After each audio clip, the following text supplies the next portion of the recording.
Chers amis, chers frères et sœurs, Dieu nous accueille. Dieu nous accueille qui que nous soyons, où que nous soyons, ici dans ce temple ou derrière nos écrans. Dieu nous accueille. Il se réjouit de nous voir réunis ici en son nom. Nous recevons de lui la grâce, la joie et la paix dans notre cœur et dans notre vie.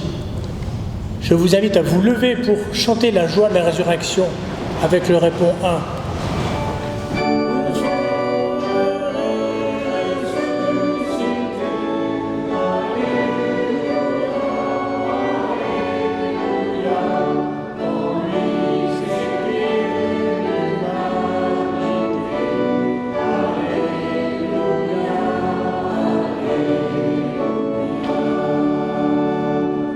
Nous restons debout pour la louange, adoration. Que ma vie tout entière chante la louange. Tu es ma vie, tu es la paix sur mes erreurs, la force dans l'épreuve, tu es la lutte contre la mort, source de miséricorde. Que ma vie tout entière chante ta louange. Tu es présent déjà dans l'histoire d'Israël et dans la lutte contre toute oppression et dans nos vies désorientées. Que ma vie tout entière chante ta louange. Entre moi et ce qui m'écraserait, tu mets l'infini de ton amour. Entre moi et toi, comme le père serre son enfant contre lui, tu supprimes la distance. Que ma vie tout entière chante ta louange. À cause de toi, je mesure l'éphémère de ma vie, la fragilité de mes luttes. Mais par ton amour, j'assume.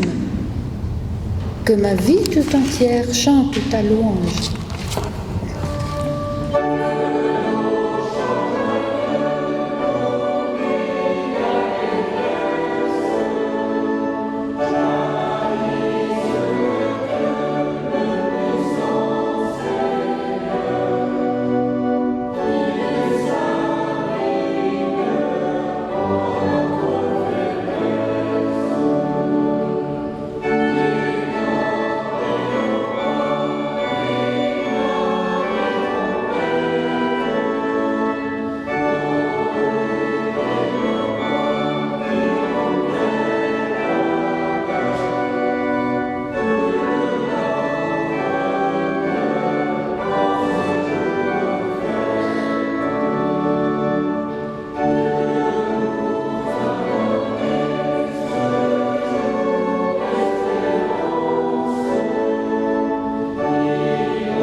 J'ôte le fardeau, je brise ta chaîne.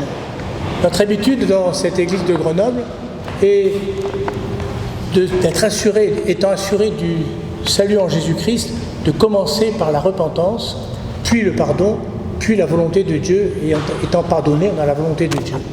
Une autre manière de faire, qui était anciennement classique dans notre église, est de se dire, c'est face à la volonté de Dieu, face à la loi, que nous reconnaissons, que nous voyons que nous sommes pécheurs. Même si nous nous savons pardonner, nous avons besoin de nous confronter un peu au cadre et à la loi, à la volonté de Dieu, pour nous sentir pécheurs. Donc ce matin, exceptionnellement, je commence par la volonté de Dieu. Écoutons donc comment Dieu nous exhorte à vivre dans son amour. Pour vivre la liberté, abat les barrières de l'oppression. Pour vivre la vérité, abat les barrières du mensonge. Pour vivre l'espérance, abat les barrières du désespoir. Pour vivre la foi, abat les barrières du doute. Pour vivre l'amour, abat les barrières de la haine. Pour vivre le partage, abat les barrières de l'égoïsme. Pour vivre ensemble, abat les barrières de l'isolement. Et nous prions. Oui, Seigneur, Dieu de la liberté, mets à terre les murs que nous dressons. Forte et terrible muraille où campent l'orgueil et le mépris. Seigneur, renverse-les. Les murs de notre vie intime où parfois se retranche l'égoïsme, Seigneur, mets-les à terre. Les murs des étiquettes qu'on se colle et qui masquent nos frères, Seigneur, mets-les à terre. Les murs des classes sociales et des races, des langues, qui engendrent l'incompréhension et le mépris, Seigneur, mets-les à terre. Amen. Mais comme le rappelle Paul dans l'Épître aux Romains, le salaire du péché, c'est la mort, mais le don gratuit de Dieu, c'est la vie éternelle en Jésus-Christ, notre Seigneur. Celui qui écoute ma parole, dit Jésus, et qui croit en celui qui m'a envoyé, celui-là a la vie éternelle. Il ne vient pas en jugement, mais il est passé de la mort à la vie. Je suis la résurrection et la vie, nous dit Jésus-Christ. Levons-nous pour chanter à Dieu notre reconnaissance. Gloire à toi qui nous rends vainqueurs.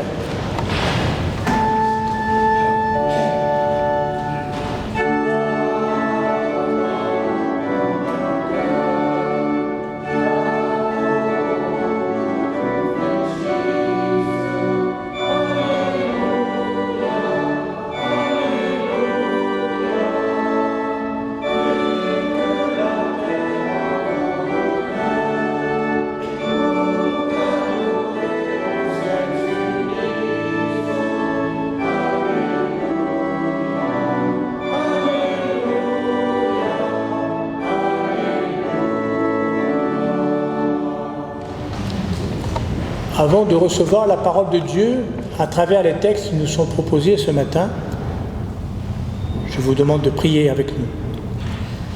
Comme l'enfant reçoit le pain, comme l'oiseau reçoit l'espace avec le grain, comme l'ami reçoit l'ami, comme la nuit reçoit l'aurore et le soleil, comme le sol reçoit la semence, comme la sève monte aux branches et porte fruit, donne-nous, Seigneur, d'accueillir ta parole. Amen. Le passage du jour proposé aujourd'hui est Jésus dans la chambre haute qui vient, malgré les murs dressés, malgré les portes fermées par les disciples.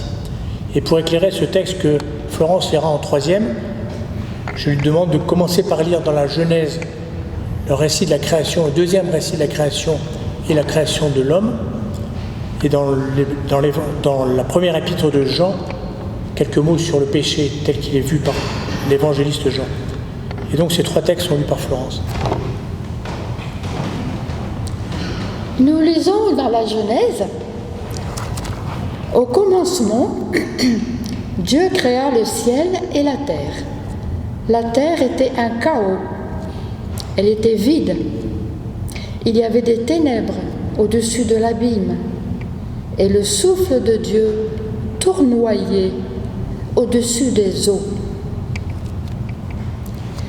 Voilà la généalogie du ciel et de la terre, quand ils furent créés. Au jour où le Seigneur Dieu fit la terre et le ciel, il n'y avait encore aucun arbuste de la campagne, aucune herbe de la campagne. Rien ne poussait, car le Seigneur n'avait pas fait pleuvoir sur la terre, et il n'y avait pas d'homme pour la cultiver. Mais un flot montait de la terre et arrosait toute la surface. Le Seigneur Dieu façonna l'homme de la poussière de la terre. Il insuffla dans ses narines le souffle de vie, et l'homme devint un être vivant. Nous lisons dans Jean 1, au chapitre 2. « Mes enfants, je vous écris cela pour que vous ne péchiez pas. Mais si quelqu'un vient à pécher, nous avons un défenseur auprès du Père, Jésus-Christ, qui est juste. Il est lui-même l'exaltation de nos péchés, non pas seulement pour les nôtres, mais aussi pour ceux du monde entier. À ceci, nous savons que nous le connaissons, si nous gardons ses commandements. Celui qui dit « je le connais » et qui ne garde pas ses commandements est un menteur, et la vérité n'est pas en lui. À celui, nous savons, mais celui qui garde sa parole, l'amour de Dieu est vraiment accompli en lui. À ceci, nous savons que nous sommes en lui. Celui qui dit demeurer en lui doit marcher comme il a marché.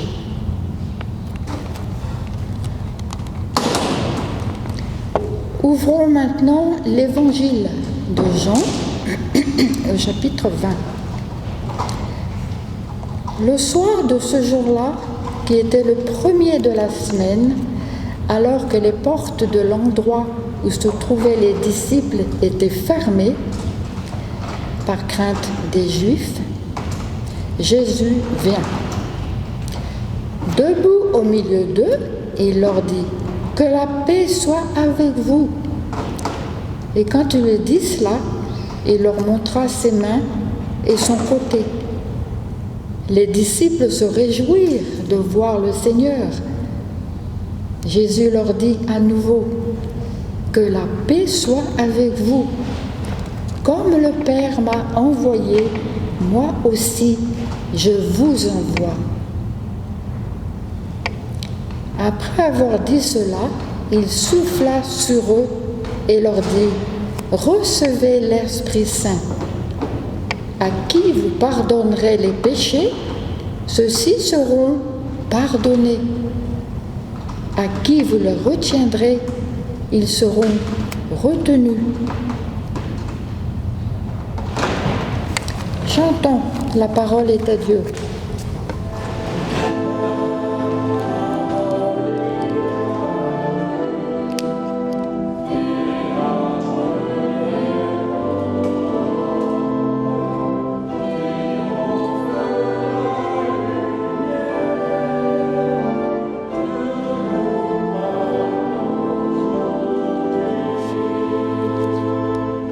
Ce texte de l'apparition de Jésus dans la chambre haute, où sont enfermés ses disciples, nous est proposé aujourd'hui, une semaine après Pâques.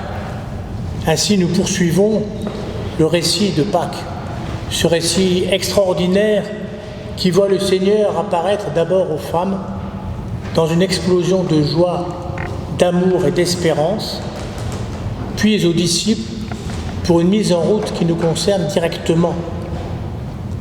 Car après Pâques, on peut se demander, avec les disciples, si le Christ est vraiment ressuscité, ou du moins si ce miracle change quelque chose dans le monde. La communauté des disciples, enfermée dans la chambre haute, comme elle le ressemble parfois, nous qui sommes chrétiens devenus minoritaires et parfois inquiets. Et c'est pourtant cette communauté inquiète et cadenassée qui reçoit le Seigneur.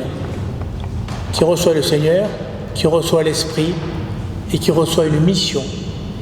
Trois phases de ce texte qui seront aussi 3 temps de notre méditation. Et tout d'abord, la communauté reçoit le Seigneur. Porte verrouillée. Vivons ensemble, mais barricadés. Barricadés dans notre peur, peur de la différence, peur du groupe du dehors, peur d'expliquer l'inexplicable de Pâques, angoisse devant ce monde indifférent aux sentiments chrétiens. Parce que souvenons-nous, la foule des Juifs s'est enthousiasmée pour le rabbi monté sur son ânon au rameau. Mais peu de temps après, elle vociférait « Crucifie-le, crucifie-le !» Et on n'est pas sûr qu'elle se soit calmée. Alors, si les femmes ont raison, si Jésus, mystérieusement, n'est plus au tombeau, on ne sait plus très bien où est son corps, c'est peut-être pas le moment de le clamer sur tous les toits qu'il serait ressuscité. Personne ne va nous croire. Au pire, la foule pourrait nous lyncher. Oui, peur de cette société capable de s'enflammer généreusement pour l'Ukraine ou pour les tremblements de terre, pour les victimes des tremblements de terre, mais incapable de comprendre parfois les souffrances et les exclusions en son sein. Oui, il m'arrive aussi d'avoir peur de ce monde qui réagit à des pulsions au lieu de vivre simplement l'amour, l'écoute, la compréhension. Barricadé par peur, par découragement devant tant d'égoïsme et de lâcheté, peut-être sommes-nous aussi parfois barricadés dans notre mauvaise conscience, car finalement nous avons aussi abandonné Jésus le soir de la Passion. Nous nous sommes enfuis, nous avons déserté. Il m'arrive de fermer les yeux sur ce qui m'entoure et ce qui décourage bien vite. Le groupe de chrétiens est si peu nombreux, si peu puissant. Quelle force a-t-il par rapport au groupe de pression, aux lobbies, aux réseaux sociaux? Comment peut-il faire entendre sa voix avec de si faibles moyens? Comment l'Église protestante unie de Grenoble peut-elle simplement témoigner au monde? Comment dire aussi notre foi autour de nous et être pris au sérieux? Oui, que faire? Et quelquefois, il peut nous arriver de penser, de douter un peu et se dire « Mais le Seigneur nous a aussi un peu laissé tomber. Tout seul, nous sommes seuls, même si nous savons bien rester entre nous dans la convivialité. » Mais voilà que Jésus apparaît. Jésus apparaît sans être invité, ni attendu, malgré des portes fermées, verrouillées, cadenassées. Le Christ de la résurrection se rend présent, malgré les obstacles que dresse l'humanité, malgré ses peurs. Quand les portes sont fermées pour nous, elles ne le sont pas pour Jésus. Il est présent par-delà les clôtures derrière lesquelles s'enferment les hommes et les femmes de ce monde. Remarquez bien qu'il ne reproche pas aux disciples d'avoir fermé le loquet, de s'être verrouillé, d'avoir fermé les portes. Jésus ne culpabilise pas ses auditeurs. Il vient, il se tient au milieu des disciples et les salue tout simplement. La paix soit avec vous. Faisons donc confiance au Christ ressuscité. N'ayons pas honte de nos découragements passagers et laissons-le venir quand nous ne l'attendons pas. Il prendra l'initiative de la rencontre, il déverrouillera nos cœurs, il dirigera les opérations. Faisons-lui confiance. Et pour cela, soyons attentifs aux signes qu'il peut nous donner.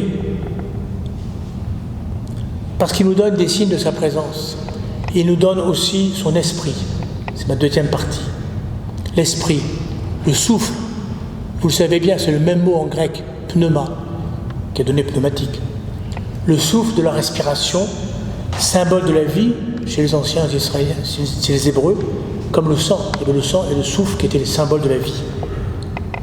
Souffle de Dieu, manifestation de son existence avant la création du monde. Souffle que Dieu insuffle dans les narines du premier homme de la Genèse, pour lui donner vie, dans le texte lu par Florence tout à l'heure.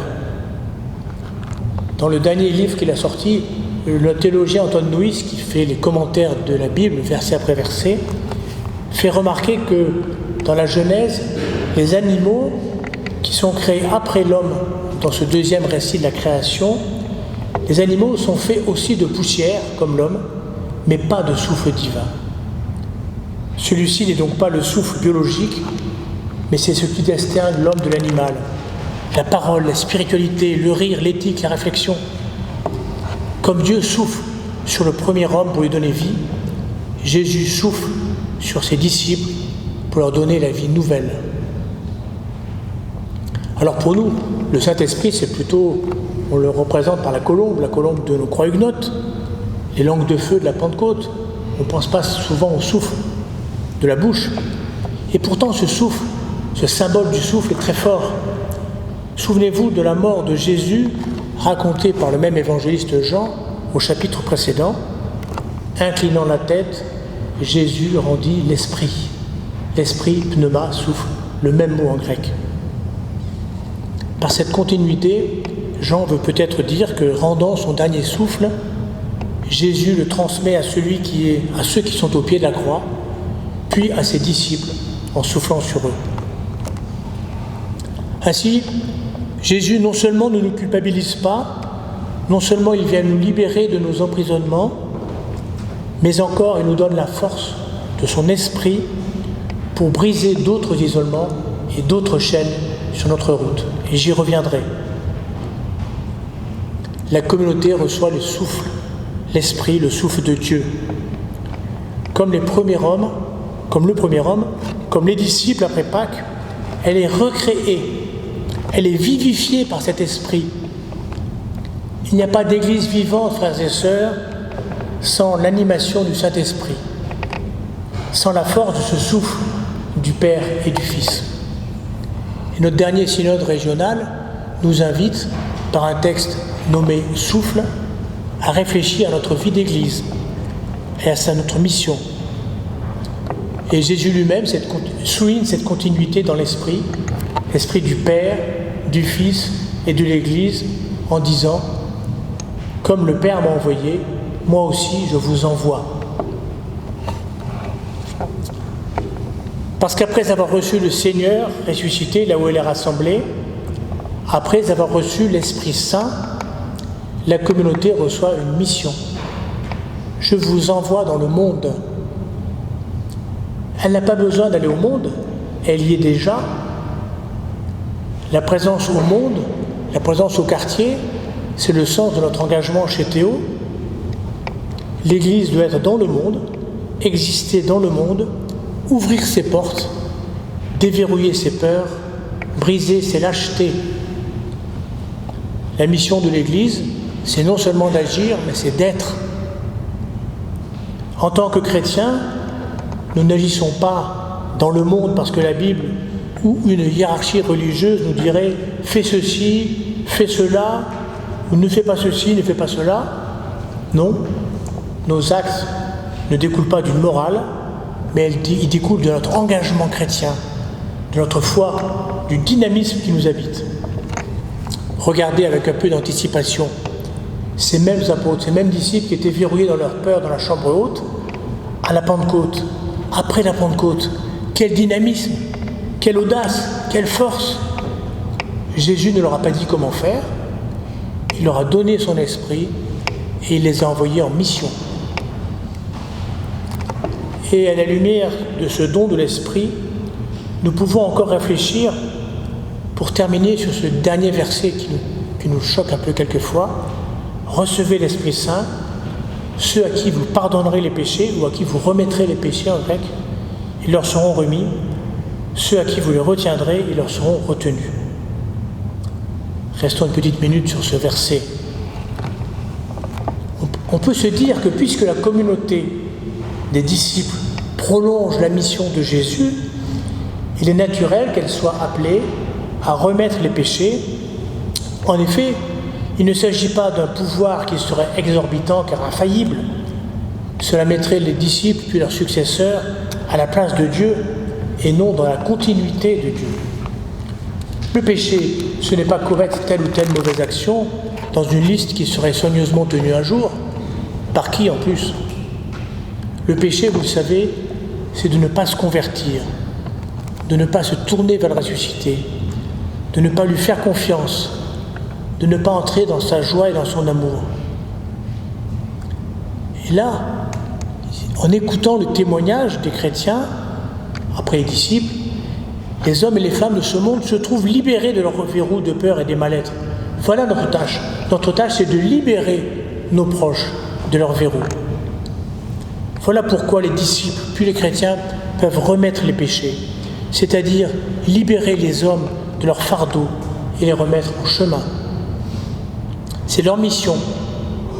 Et s'ils retiennent les obstacles sur le chemin des hommes et des femmes de ce monde, ceux-ci restent emmurés dans leur peur, dans leur amertume, dans le vide de leur existence, disons de leur péché. Voilà pourquoi donc la tradition protestante ne voit pas dans ce verset l'instauration d'un pouvoir sacerdotal que Jésus transmettrait à ses héritiers directs, à charge pour eux d'en trouver d'autres pour faire la même chose ensuite. Non, la véritable continuité, c'est Dieu, Jésus crucifié, Jésus ressuscité, les premiers témoins, Paul et les missionnaires, les croyants depuis 2000 ans, et nous aujourd'hui. L'Église tout entière, comme une communauté de disciples, animée par le souffle de Dieu et entretenant chacun sa relation personnelle avec Dieu en Jésus-Christ.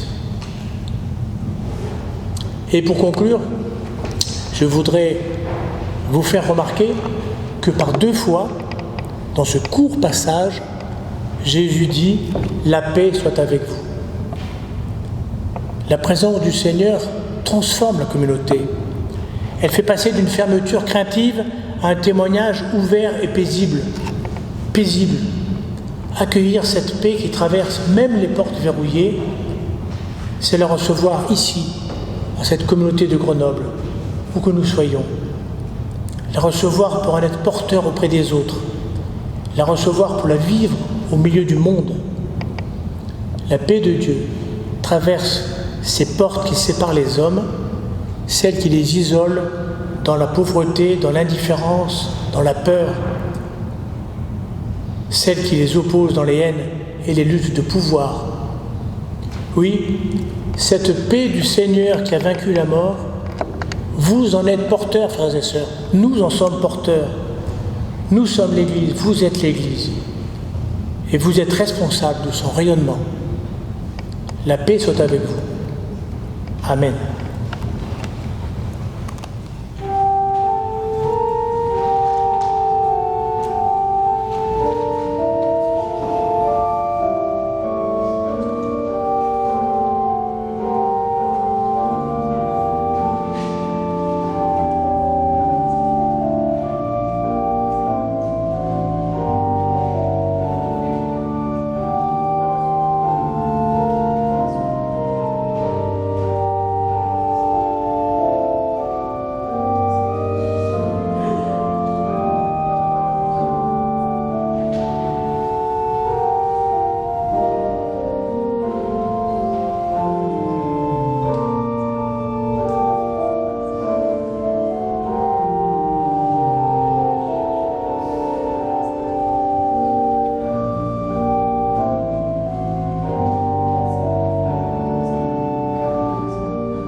Je vous invite à rester debout pour confesser ensemble notre foi dans la joie de la résurrection.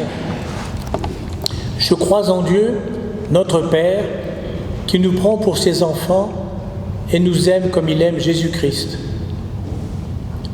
Je crois en Jésus-Christ, le Fils unique de Dieu, qui s'est fait homme pour que nous ayons pardon, joie et salut. Je crois en l'Esprit Saint, qui demeure en notre esprit et nous atteste que nous sommes enfants de Dieu, qui guide l'Église par l'Évangile et nous révèle la gloire de Jésus-Christ. Je crois l'Église du Christ, secrète et universelle, visible et invisible, pécheresse et pardonnée. Je crois que tous les hommes sont unis en Jésus-Christ. Je crois au royaume de Dieu comme notre commune espérance. Amen. Je vous invite à vous unir dans la prière pour tous, puis dans la prière que nous a enseignée Jésus. Ô Dieu, Père de notre Seigneur Jésus-Christ, notre Père, tes mains se sont ouvertes pour nous et nous voulons t'en bénir. Pour la communion de l'Église où ton amour nous accueille et nous unit, Seigneur, nous te bénissons. Pour la parole vivante, lumière et nourriture de vie que ton amour nous a dispensée, Seigneur, nous te bénissons.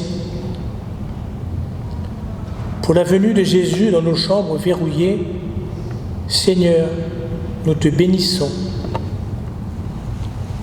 Et maintenant, nous voulons remettre entre tes mains tous ceux que l'amour du Christ a confiés à notre amour.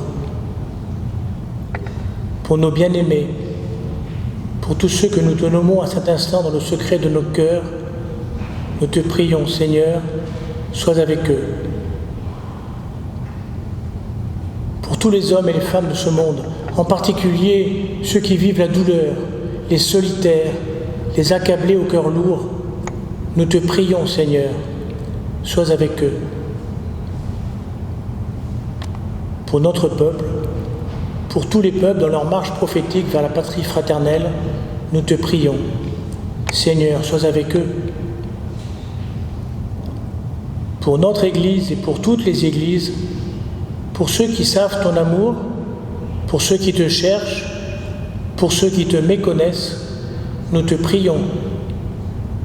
Seigneur, sois avec eux.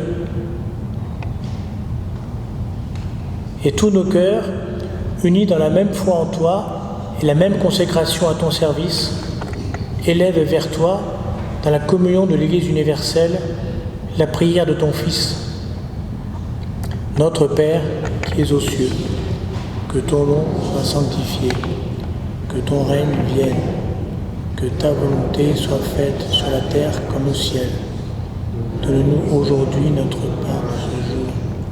Pardonne-nous nos offenses, comme nous pardonnons aussi à ceux qui nous ont offensés.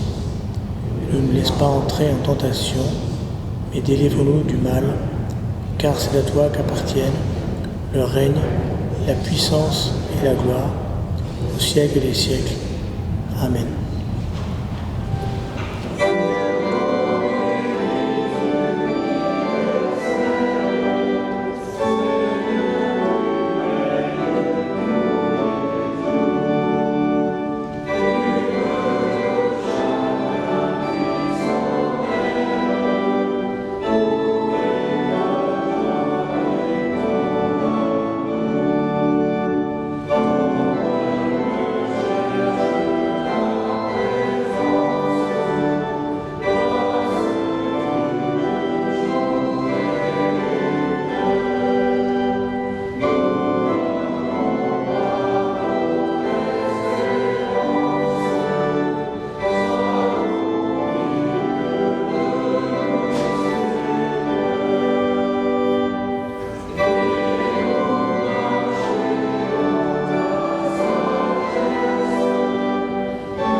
restons debout pour l'envoi et la bénédiction.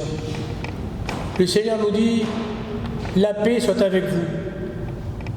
Comme le Père m'a envoyé, à mon tour, je vous envoie. Ayant ainsi parlé, il souffla sur eux et leur dit, recevez l'Esprit Saint. Le Seigneur ressuscité vient au milieu de nous. Il nous donne sa paix, aujourd'hui et pour toujours. Allons dans la paix du Christ. Amen. Alléluia.